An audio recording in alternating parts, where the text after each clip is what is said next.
나이가 들어 거동이 불편해지고 병석에 눕게 되었을 때 당신의 침대 곁에 가장 먼저 나타날 사람이 누구일지 생각해 본 적이 있나요?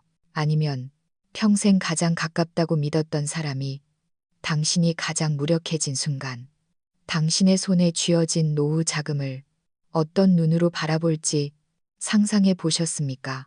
어떤 이들은 노년의 가장 큰 시련은 건강을 잃는 것이 아니라 인간성의 바닥을 보는 것이라고 말합니다. 우리가 평생 공들여 키운 자식의 마음속에 진정 무엇이 들어있는지, 우리는 언제쯤 그 민낯을 마주하게 될까요? 오늘 이야기의 주인공은 62살의 임미숙 씨입니다. 그녀는 자신의 온 생애를 바쳐 일군 모든 것을 아들에게 남겨주려 했습니다. 하지만 남편이 생사의 기로에 선 결정적인 순간, 아들이 던진 말 한마디에 그녀는 철저히 깨어났습니다. 그녀가 본 것은 무엇이었을까요? 그리고 어느 순간부터 혈육이라는 이름 뒤에 숨겨진 차마 입에 담지 못할 진실을 발견하게 되었을까요? 한 어머니가 남편의 중병을 겪으며 가족이라는 관계 속에 감춰진 가장 적나라한 진실을 어떻게 직시하게 되었는지에 대한 기록입니다. 그녀의 경험은 당신의 노후를 지탱해줄 진정한 의지가 무엇인지 다시금 생각하게 할 것입니다. 제 이름은 임미숙입니다. 올해 62이지요. 남편과 결혼한 지 30년이 넘었습니다. 삶은 평탄했고 안온했습니다. 우리는 서울 변두리의 한 10평 남짓한 낡은 아파트에 살고 있습니다. 20여 년 전 입술을 깨물며 대출을 받아 마련한 집이지요. 이제는 대출금도 다 갚았고 생활에 큰 부담은 없습니다. 남편은 저보다 3살 위로, 은퇴 전에는 우체국 공무원이었습니다. 저는 초등학교 교사였고요. 우리 부부의 연금을 합치면 매달 200만 원 남짓됩니다. 평소 검소하게 지낸 덕에 저축도 조금 해두었지요. 하나뿐인 아들은 37살입니다. 결혼해서 분가했고 며느리와 함께 맞벌이를 하며 바쁘게 삽니다. 손주가 태어났을 때부터 기저귀를 갈고 잠을 재우고 어린이집과 학원을 보내는 일까지 모두 저와 남편의 몫이었습니다. 그렇게 손주를 애지중지 키웠고 재작년에 아이가 초등학교에 입학하고 나서야 저희 부부도 겨우 한숨을 돌릴 수 있었습니다. 하지만 새벽 5시에 일어나 아침을 준비하고 등교를 시키던 습관은 여전했습니다. 제 인생 전체가 아이들을 중심으로 돌아가고 있었지요. 겉으로 보기에 우리 가족은 화목하기 그지없었습니다. 주말이면 아들 내외가 와서 밥을 먹었고 손주는 제품에 안겨 할머니가 제일 좋아라며 재롱을 떨었습니다. 남편은 베란다에서 차를 마시는 걸 좋아했는데 늘 제게 말하곤 했습니다. 손주가 대학에 가고 가정을 꾸리는 것까지 보는 게 유일한 소원이라고요. 하지만 제 마음 한구석에는 늘 불안함이 있었습니다. 아이들이 커가면서 나름의 계획이 생기는 건 당연하겠지만 입 밖으로 내지 않는 그들의 눈빛과 어조에서 묘한 기류가 느껴졌거든요. 특히 작년부터 아들은 부쩍 이사 이야기를 꺼내기 시작했습니다. 지금 사는 아파트는 너무 낡았고 이웃들도 소란스럽다며 무엇보다 교육 환경이 좋지 않다고 투덜댔습니다. 아들은 유명 초등학교 인근의 브랜드 신축 아파트로 가고 싶어 했습니다. 그래야 손주의 앞날이 편해진다는 논리였죠. 저는 그 말을 듣고도 대답하지 않은 채 남편의 눈치만 살폈습니다. 마음이 좋지 않았거든요. 지금 우리 집이 화려하진 않아도 교통이 편하고 병원과 시장, 공원이 가까워 노인이 살기엔 최적이었으니까요. 무엇보다 우리의 저축은 그리 넉넉하지 않았습니다. 손에 쥔 돈 한 푼 한 푼이 우리의 노후 생활비이자 언젠가 닥칠 의료비와 간병비였기 때문입니다. 그때는 몰랐습니다. 아들의 그럴듯한 요구가 사실은 폭풍전야의 시작이었음을, 행복해 보이던 가정이 소리 없이 균형을 잃어가고 있었음을 말입니다. 설 연휴가 지난 지 얼마 되지 않아 아들이 갑자기 외식을 하자며 저희를 불러냈습니다. 식당에 앉아 몇 마디 나누기도 전에 며느리가 참지 못하고 말을 꺼내더군요. 어머님, 아버님, 저희가 봐둔 아파트가 있는데 중학교 학군도 좋고 생활권도 정말 편해요. 한번 같이 보러 가실래요? 제가 어리둥절해하자 아들이 말을 이었습니다. 엄마, 이번에 집 옮기는데 계약금이 한 0만 원 정도 모자라요. 우선 빌려주시면 나중에 지금 집 팔아서 갚을게요. 그 말을 듣는 순간 손바닥에 땀이 맺혔습니다. 남편은 묵묵히 있었지만 저만큼이나 당황했을 겁니다. 너희 형편이 어렵다더니 갑자기 웬 이사냐? 제가 조심스럽게 물었습니다. 아들은 당연하다는 듯 대답했습니다. 애가 이제 초등학생인데 남들한테 뒤처지게 할 순 없잖아요. 지금 안 사면 평생 못 사요. 이번 한 번만 도와주세요. 그럼 나중엔 걱정 안 끼쳐 드릴게요. 저는 아들을 바라보았습니다. 태어날 때부터 초등학교에 가기까지 우리가 손주를 보살피며 보낸 세월이 주마등처럼 스쳐 지나갔습니다. 단 하루도 편히 쉬지 못하고 아껴가며 아이들에게 최고만 주려 노력했는데 이제 와서 4억만 원이라는 큰 돈을 마치 당연히 내놓아야 할 돈처럼 요구하다니요. 우리도 이제 늙었고 수중에 돈이 많지 않다. 이건 우리 나중에 아플 때 쓸 치료비고 간병비야. 함부로 쓸 수 있는 돈이 아니야. 제가 천천히 말했습니다. 그러자 며느리의 얼굴색이 단번에 변하더군요. 어머님, 저희가 남도 아니고요. 어차피 이 돈 나중에 저희 주실 거 아니었어요? 좀 더 일찍 쓰는 게 모두에게 좋은 거잖아요. 남편이 결국 참지 못하고 한마디 했습니다. 집을 옮기는 건 너희 일이다. 우리 돈은 우리가 노후를 위해 준비한 거야. 직장 번듯하게 다니면 너희 힘으로 해야지. 언제까지 부모한테 기대려 하느냐. 아들은 잠시 침묵하더니 신경질적으로 말했습니다. 매달 연금 나오시잖아요. 두 분 워낙 아껴 쓰셔서 한 끼에 몇천 원도 안 쓰시는데 통장에 넣어두면 뭐해요? 쓰지도 못할 거. 제 손으로 키워 학교에 보내고 길을 가르친 그 아이가 갑자기 너무나 낯설게 보였습니다. 아들은 상의하러 온 게 아니라 돈을 뺏으러 온 것이었습니다. 빌려준다는 명목으로 가로채려는 속셈이었지요. 어차피 우리 것 아니냐는 그 말은 비수처럼 날아와 자식 하나 믿고 살았던 제 노후의 신념을 처참히 도려냈습니다. 식사는 어색하게 끝났습니다. 집으로 돌아오는 길, 남편은 아무 말도 하지 않다가 깊은 한숨을 내쉬며 말했습니다. 그 돈사, 0만 원, 정말 갚을 생각이나 있겠나. 저는 고개를 끄덕였지만 이미 마음은 차갑게 식어버린 뒤였습니다. 그 사건 이후 아들과의 관계는 급격히 소원해졌습니다. 평소에도 안부 전화가 드물었지만 이제는 아예 연락조차 끊겼습니다. 주말에 가끔 손주를 보러 와도 10분 만에 서둘러 가버리고 차 한 잔 마실 여유조차 주지 않았습니다. 속상했지만 아이들에게도 각자의 삶이 있겠거니 생각하며 사귀었습니다. 하지만 앞으로 닥칠 병마가 우리 가족의 흔들리는 관계를 완전히 무너뜨릴 줄은 꿈에도 몰랐습니다. 그해 가을 남편이 자꾸 소화가 안 된다며 헛구역질을 하고 음식을 넘기지 못했습니다. 처음엔 그저 소화 불량인 줄 알았는데 2달 사이에 살이 쏙 빠지고 안색이 눈에 띄게 나빠졌습니다. 계단 몇 칸만 올라도 숨을 헐떡였지요. 불안한 마음에 남편을 이끌고 대학병원에서 정밀 검사를 받았습니다. 의사는 한참 동안 모니터를 들여다보더니 무겁게 입을 뗐습니다. 대장암인 것 같습니다.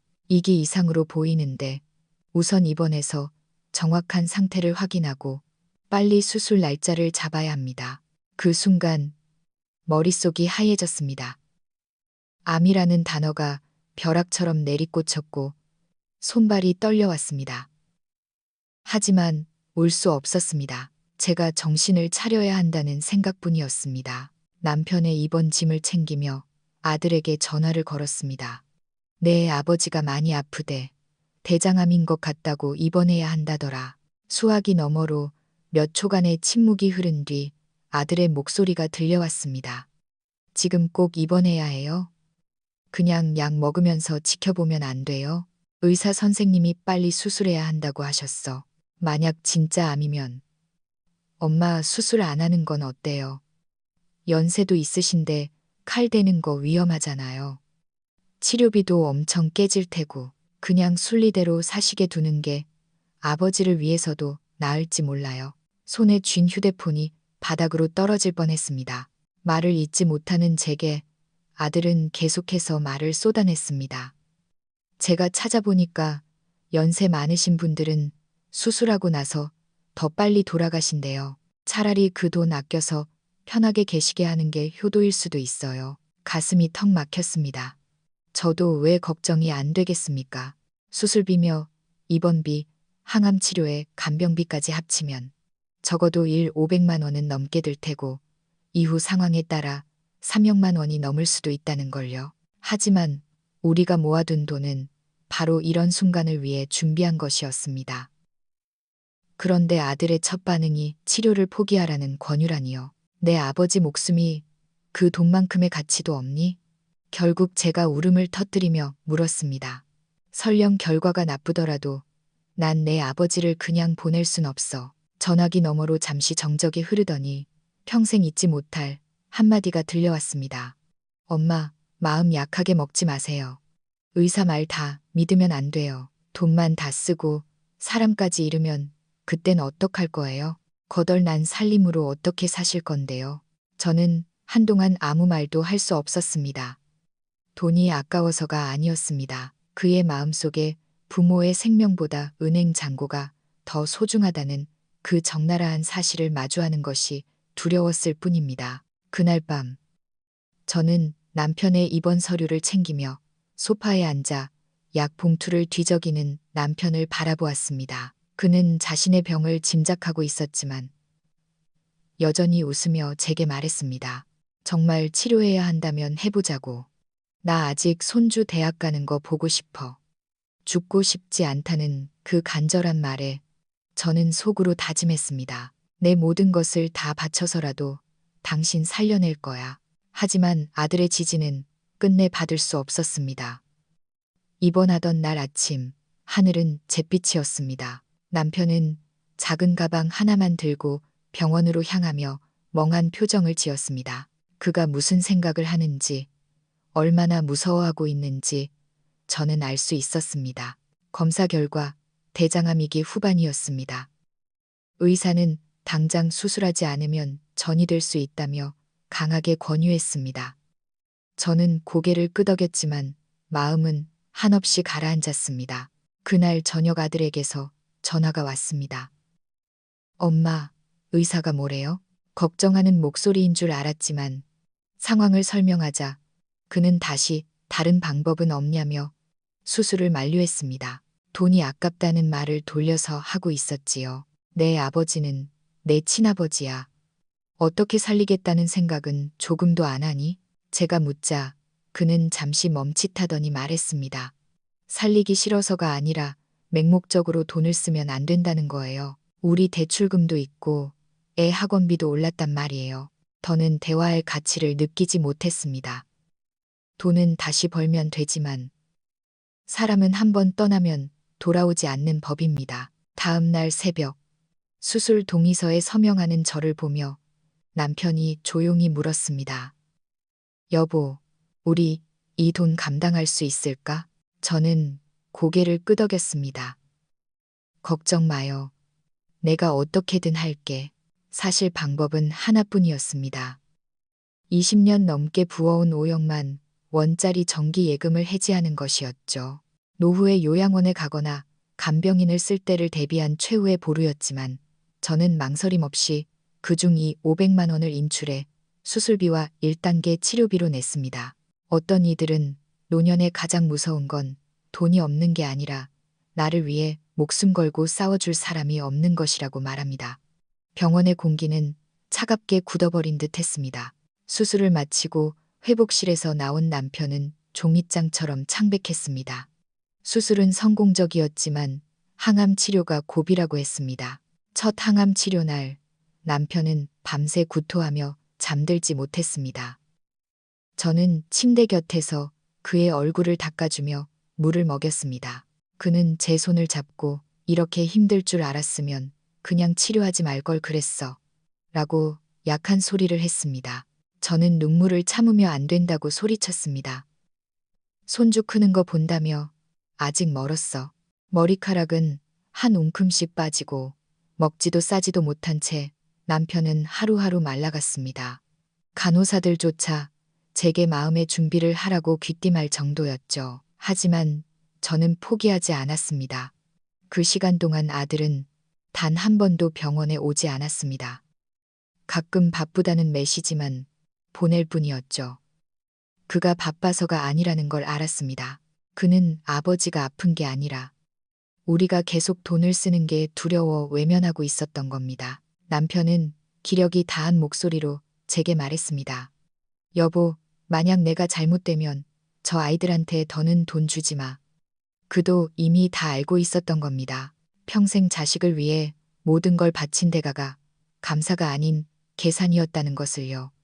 그럼에도 저는 후회하지 않았습니다. 남편은 제 인생의 풍파를 함께 해준 유일한 동반자였으니까요.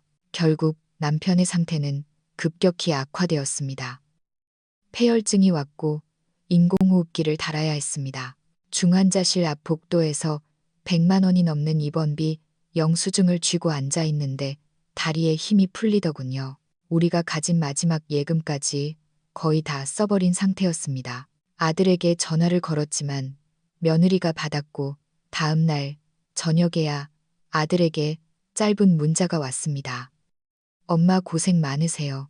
상황 생기면 연락 주세요. 그것이 끝이었습니다. 그는 오지 않았고 돈을 보태지도 않았으며 상황을 묻지도 않았습니다. 의례적인 인사뿐이었죠. 이것이 우리가 애지중지 키운 자식의 본 모습이었습니다. 남편은 이틀 뒤 평온한 얼굴로 세상을 떠났습니다. 저는 울지 않았습니다. 남편의 유품을 챙기고 그가 젊을 때 좋아하던 낡은 시계를 채워주며 마지막 인사를 했습니다. 장례는 간소하게 치렀습니다. 아들은 회의 때문에 늦었다며 장례식 끝 무렵에야 나타났습니다. 그리고 화장비와 장지 비용 영수증을 보더니 미간을 찌푸리더군요. 남편이 떠나고 혼자 돌아온 낡은 아파트는 소름 끼치도록 조용했습니다. 남편의 빈 의자만 봐도 눈시울이 붉어졌습니다. 우리는 최선을 다했습니다. 가정을 지키고 서로를 보살피고 자식 농사 잘 지으면 노후가 편하다는 환상을 붙잡기 위해 전력을 다했습니다. 하지만 결과는 텅 빈 통장과 혼자 남겨진 저 자신뿐이었습니다. 남편이 떠난 지 나흘째 되는 날, 아들이 다시 말을 꺼냈습니다. 엄마, 혼자 사시기엔 집이 너무 넓고 적적하시잖아요. 저희랑 합치시는 건 어때요? 이번에 저희 집 옮기는데 엄마 집 하신 돈 보태면 좋은 동네로 갈 수 있어요. 안방은 엄마 드리고요. 저는 찻잔을 내려놓고 물었습니다. 너희가 살던 집이 너무 낡아서 싫다더니 이제 와서 합치자고? 아들은 당황한 듯 헛웃음을 지었지만 저는 이미 그 속을 빤히 들여다보고 있었습니다. 그의 목적은 처음부터 끝까지 집이었고 돈이었습니다. 그 순간 제 안에 무언가가 단단히 부서졌습니다.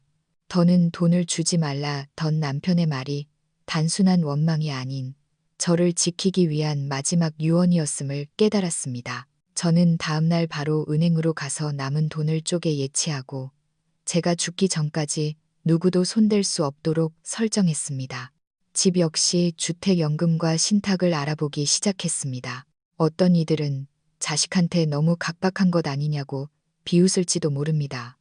하지만 저는 이제 압니다. 어떤 예방책은 타인을 막기 위함이 아니라 가장 가깝다고 믿었던 사람으로부터 나를 보호하기 위한 것임을요. 저는 이제 동네 복지관에 나가 운동도 배우고 그림도 그립니다. 거기서 만난 한 할머니가 제게 이런 말을 해주었습니다. 자식이 다 크면 그냥 남이라고 생각해야 해. 내 인생을 다 걸지 말고 나를 위한 땅 한 평은 남겨둬야지. 저는 그 말을 가슴에 새겼습니다. 지난 수십 년간 저는 남편으로, 엄마로, 할머니로 살았습니다. 하지만 이제는 저 자신으로 살려 합니다. 노후가 조금 쓸쓸할지언정 누군가에게 착취당하고 이용당하지 않는 것만으로도 충분히 평온한 삶이라 믿습니다. 남편이 떠난 지 1년, 제 삶은 이제 안정을 찾았습니다. 아들과는 가끔 형식적인 연락만 주고받지만 더는 기대하지 않습니다. 세상에서 가장 상처가 되는 일은 자식이 효도하지 않는 게 아니라 자식이 변할 거라는 헛된 믿음을 놓지 못하는 것이니까요. 여러분, 노후에 돈이 있다는 것과 노후에 존엄하다는 것 사이에는 미묘한 차이가 있습니다. 당신이 가진 것을 모두 내어주는 순간, 당신은 소중한 부모가 아니라 누군가의 자원을 축내는 부속품으로 전락할지도 모릅니다. 당신의 미래를 누군가의 양심에 맡기지 마세요. 노후의 행복은 나 자신을 지키는 것에서부터 시작됩니다. 돈을 쥐고 있어야 내 목숨도 내 것입니다. 내 곁에 아무도 남지 않더라도 나 스스로 서 있을 수 있는 힘. 그것이 이 험난한 세상에서 우리가 품어야 할 마지막 자존심입니다. 이 이야기가 여러분께 작은 등불이 되기를 바랍니다. 노후의 평화는 누구도 대신해 줄 수 없습니다. 오직 당신만이 당신의 마지막을 지킬 수 있습니다. 다음에도 우리네 삶의 진솔한 이야기로 찾아뵙겠습니다. 구독과 좋아요로 함께 해주세요. 당신의 소중한 의견도 댓글로 남겨주시면 큰 힘이 됩니다.